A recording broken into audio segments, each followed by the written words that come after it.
Hey guys, Mike McClelland here with Wired to Fish crew, and you know, one of the biggest things about, I guess, being an angler and having the opportunity to fish professionally that I've enjoyed as much as anything is being involved in the bait development side of things. I mean, you know, with my relationship with SPRO and being with them now for nearly 20 years, I've got to see a huge evolution in the whole jerkbait market. And you know, that was the main reason I came on board with SPRO many years ago, was to help them build their first series of jerkbaits, the McStick series. And you know, I was that guy that grew up in the era where we didn't have suspending jerkbaits. I mean, we were taking floaters and we were weighting them and we were doing all kinds of things to create a jerkbait that would fish the way we wanted it to fish in those cold water situations. I mean, I really believe a jerkbait, in a lot of people's eyes, even today, is still looked at as kind of a seasonal bait. Maybe a bait that you don't throw year round, but I mean, as we have been educated through live TV, live coverage on the water, anglers throw a jerkbait far more often than I think people ever realized. And the whole evolution of forward-facing sonar being probably the biggest thing that has changed jerkbait fishing today. I know as an angler early on, I mean, we use 2D sonar and we use side imaging a lot to, you know, find bait or to find brush or to find suspended fish.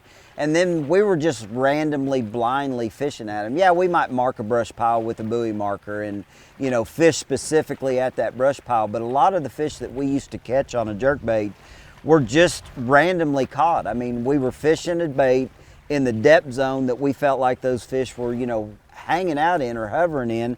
And the thing about a jerkbait in the cold water scenarios like we used to focus on, you wanted that bait to suspend. And that was the biggest thing with the early development of the original McStick 110, was the fact that we wanted a bait that, you know, out of the package was as close to suspending as you could possibly get. The focus of this bait though was really, in our minds as anglers, we felt like in that cold water, and when I talk about cold water, I mean, we used to throw a jerkbait in a lot of situations in water temperatures anywhere from the upper 30s, you know, into the lower to mid 50s. And then we kind of thought, you know, well, that's about the end of jerkbaits. A lot of us would throw a jerkbait up until the fish really started getting close to spawning.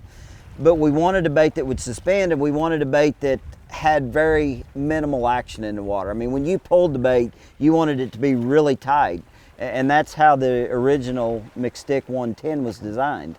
The other thing that was really key in the development of some of these baits is when the weight transfer system first hit the scenes. That was one of the big changing factors in what we were able to do with jerkbaits. So when you're fishing the bait, the weight balls are staying up in the nose of the bait, which is going to make the bait set a little bit more nose down. It's going to tighten the action of that bait up based on the way the bill design is on this one.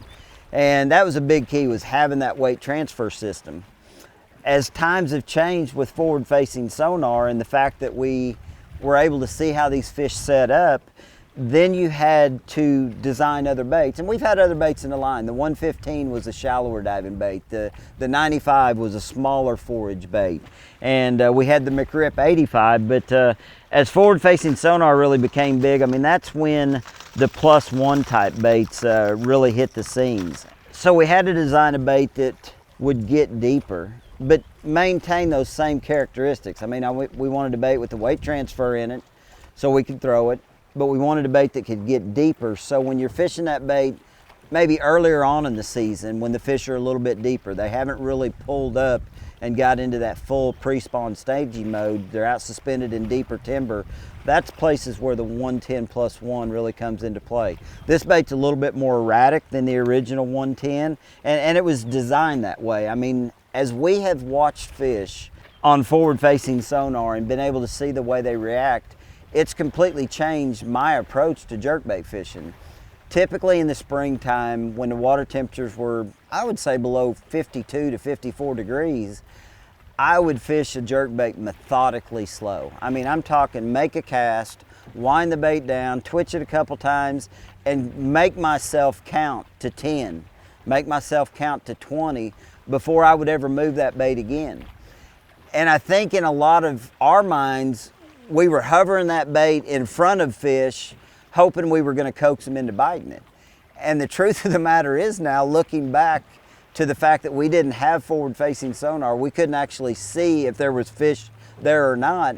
I think a lot of times we were literally letting the bait sit there in the water column until a fish just happened to swim by. Well, now with forward-facing sonar, I've realized that you don't have to slow down. When you're around fish, even in cold water, I'm not saying you don't ever want to pause the bait, but you actually can work the bait a lot faster than I think a lot of us ever thought we could. The biggest key in my mind is determining what depth range you want to keep the bait in relation to where the fish are relating. If the fish are, suspended, I always believe you're better off keeping your jerk bait above them. So if you've got fish that are suspended 15, 18, 20 feet deep in clear water, I mean, that's where the 110 plus 1 version is really going to shine, because it gets down there far enough that those fish, it's still above them, but it gets down to a level that they're willing to come get it.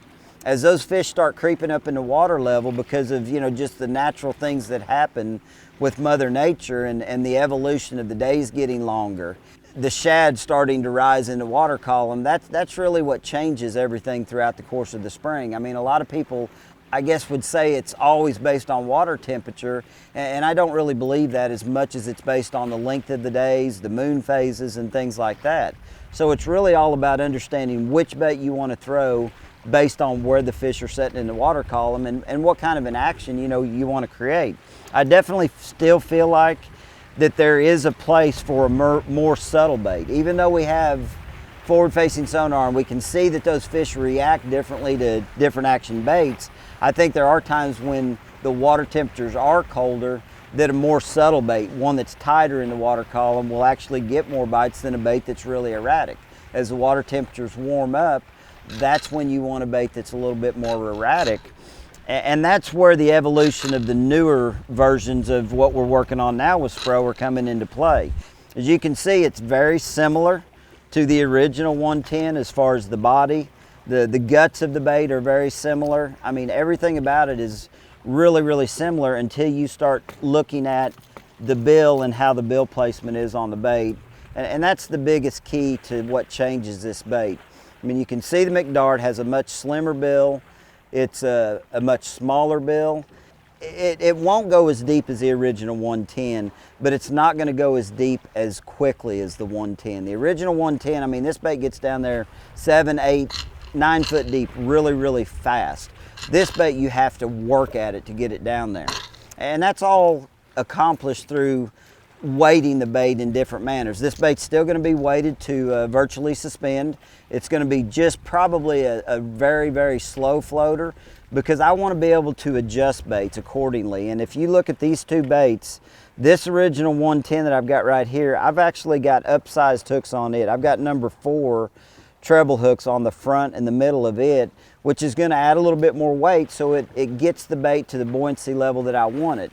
The baits all come standard with number 5 Gamakatsu round bend nano alpha coated hooks, so you've got everything in the bait that you need to make it do what you want. But the bill design of this bait is also going to make this bait much more erratic. I mean, it's not going to come through the water tight. It's got a more erratic wobble to it, and it allows you to almost walk the dog underwater. I mean, it's almost like fishing at top water underwater. I mean, you can literally see the bait on live scope. I mean, how much it's moving and flashing because of the different returns you get on live scope.